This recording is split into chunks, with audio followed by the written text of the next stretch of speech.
আমরা যে বিষয়গুলো সম্পর্কে জানব, প্রথম হচ্ছে 1 নাম্বার, কখন থেকে কুরবানি শুরু করতে পারবো এবং কোন দিন পর্যন্ত কুরবানি করতে পারবো।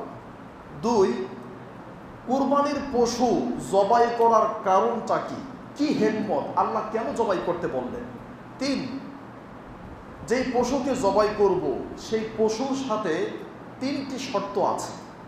4, যিনি জবাই করবেন সেই জবাইকারী ব্যক্তির সাথে সম্পর্কিত 5টি শর্ত আছে।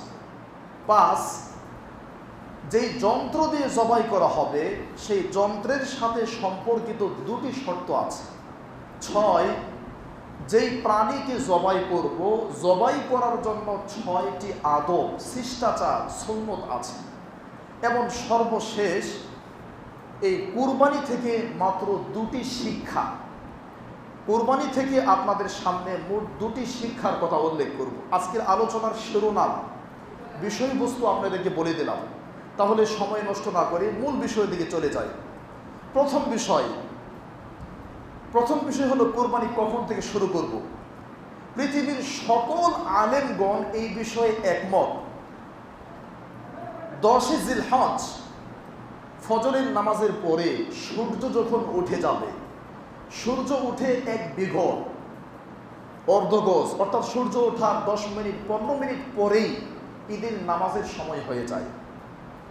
যত তাড়াতাড়ি পড়তে পারেন ঈদের নামাজ, কোনো সমস্যা নেই। তার মানে সূর্য ওঠার পরেই আপনি যদি ঈদের নামাজ পড়ে নেন, ঈদের নামাজের পর থেকে আপনি কুরবানি করতে পারবেন। সহজ কথা, সূর্য উঠে কয়দু রমহিম 1 বিঘত পর্যন্ত উপরে উঠে গেলে, এখান থেকে উঠেছে, এখান থেকে আরেকটু উঠে গেলেই আপনার কুরবানির সময় হয়ে গেল।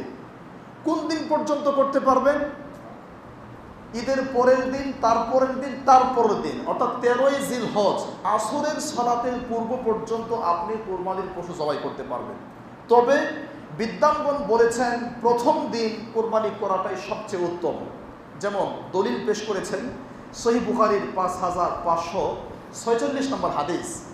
আনাস রাদিয়াল্লাহু তাআলা আনহু বলেন, রাসূল সাল্লাল্লাহু আলাইহি ওয়াসাল্লাম বলেছেন, মান যাবাহা ক্বাবলা আইয়ুসাল্লিয়া, যারা ঈদের নামাজের আগে তাদের পশু জবাই করলো, ফাইন্নামা যাবাহা লিনাফসিহি, সেটা নিজে খাওয়ার জন্য সাধারণ জবাই করলো, সেটা কুরবানি নয়। ওমান যাবাহা বা'দা আইয়ুসাল্লিয়া, আর যারা সূর্য ওঠার পরে নামাজ আদায় করে যারা কুরবানির পশু জবাই করলো, ফাকাদ তাম্মা নুসুকুহু, সেই ব্যক্তি তার কুরবানিকে পরিপূর্ণরূপে আদায় করলো। আলহামদুলিল্লাহ। ওয়া আসাবা সুন্নাতাল মুসলিমিন, এবং আল্লাহর নবী যে সুন্নতের কথা বলেছেন সেই সুন্নতটা সে ঠিক রাখলো। তাহলে আমরা সময় সম্পর্কে জানলাম। সূর্য ওঠার পরেই সময় হয়ে যায়। 13 জিলহজ আসর পর্যন্ত আমাদের পশু যখন তখন জবাই করতে পারি। তবে কিছু বিদ্বান বলেছেন এই 3 দিন রাতের বেলা জবাই না করাটাই ভালো, সতর্কতার জন্য। কারণ রাতের বেলা সব কিছু পরিষ্কার পরিচ্ছন্ন বা অন্ধকার থাকতে পারে। এখন যেহেতু আধুনিক সময়, সেহেতু রাতে জবাই করলে সমস্যা নাই, এই 3 দিন জবাই করতে পারবো।